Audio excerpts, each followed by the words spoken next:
Pemirsa, misteri mayat di dalam karung di Dusun Biring Romang, Goa, Sulawesi Selatan mulai terkuak. Polisi kini telah menahan seorang laki-laki yang diduga pelaku pembunuhan. Petugas terus memeriksa pemuda tersebut untuk mengungkap motifnya. Pelaku diamankan di Desa Puca, Kabupaten Maros, Sulawesi Selatan. Dari tangan pelaku, polisi menyita barang bukti 3 unit sepeda motor, 2 bilah badik, dan 2 handphone.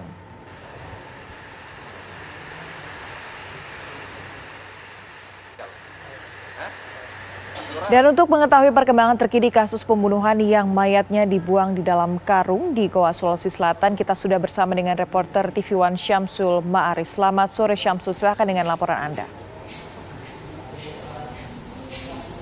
Ya, selamat sore.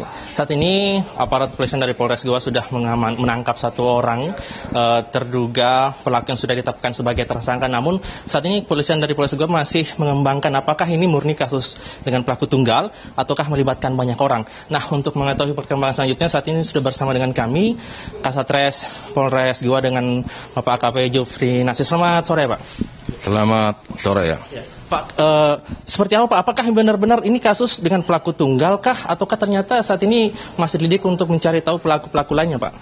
Jadi baik terkait dengan kasus pembunuhan yang terjadi di Patalasang yang ditemukan pada malam Jumat, kami sudah mengamankan satu tersangka atas nama AR, di mana yang bersangkutan dia sudah mengakui bahwa dia telah melakukan pembunuhan atau telah menikam korban berulang kali pada malam itu.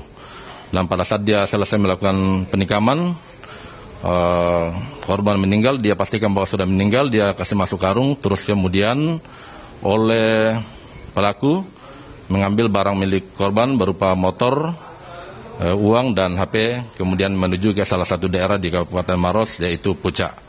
Pak, ini dari informasi kami dapatkan bahwa ada sejumlah luka nih di tubuh korban. Ada mungkin sekitar 20-an luka, Pak, ya. Apakah ini dengan luka segitu, apakah ini hanya pelakunya tunggal kah atau memang ternyata dugaan kuat ada pelaku lainnya, Pak?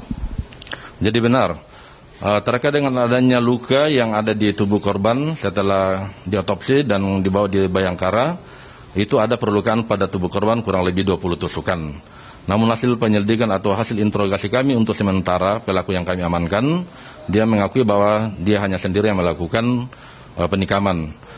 Dengan adanya tidak perselesaian terhadap luka yang ada pada tubuh korban dengan kondisi TKP yang mayat dimasukkan dalam karung, itu kami sementara melakukan penyidikan dan untuk menyidik mungkin ada pelaku lain yang dia temani pelaku pada saat itu. Karena sampai saat ini oleh anggota kami unit lapangan masih tetap di lapangan intensif untuk mencari baket untuk melakukan penyelidikan terkait dengan adanya mayat tersebut, dengan adanya mungkin pelaku-pelaku lain yang ditemani oleh pelaku JM yang sementara kami amankan saat sekarang ini. Pak, antara korban dengan pelaku, apakah mereka ini saling kenal kah? Mungkin ada hubungan keluarga kah? Atau mereka hanya kerabat teman gitu, Pak? Jadi menurut pengakuan pelaku bahwa dia sudah berteman kurang lebih 1 tahun dengan korban. Dan malam itu dia datang ke rumah korban di salah satu kebun untuk bermalam. Dan sempat minum kopi dan tidur sampai subuh sama-sama. Pak, satu lagi nih Pak, ini kan di bawah umur nih Pak. Terus perlakuan hukum apakah tetap akan dilanjutkan selanjutnya tuh Pak? Jadi untuk perlakuan hukum bahwa tetap karena anak pelakunya di bawah umur, kami terapkan untuk pelaku sesuai dengan perlindungan anak, tapi pasal yang kami gunakan adalah pasal KUHP, yaitu karena di sini ada perencanaan sehingga dan mengakibatkan matinya orang, kami menggunakan pasal 340 dan 338. Baik, terima kasih Pak Kasat atas informasinya. Dan hingga saat ini para kepolisian Polres Goa masih terus melakukan penyelidikan tentunya untuk mencari tahu apakah ini masih ada kaitan dengan pelaku lain atau cuman pelaku tunggal itu. Kami kembalikan di Jakarta. Baik, terima kasih Syamsul Ma'arif melaporkan langsung dari Goa, Sulawesi Selatan.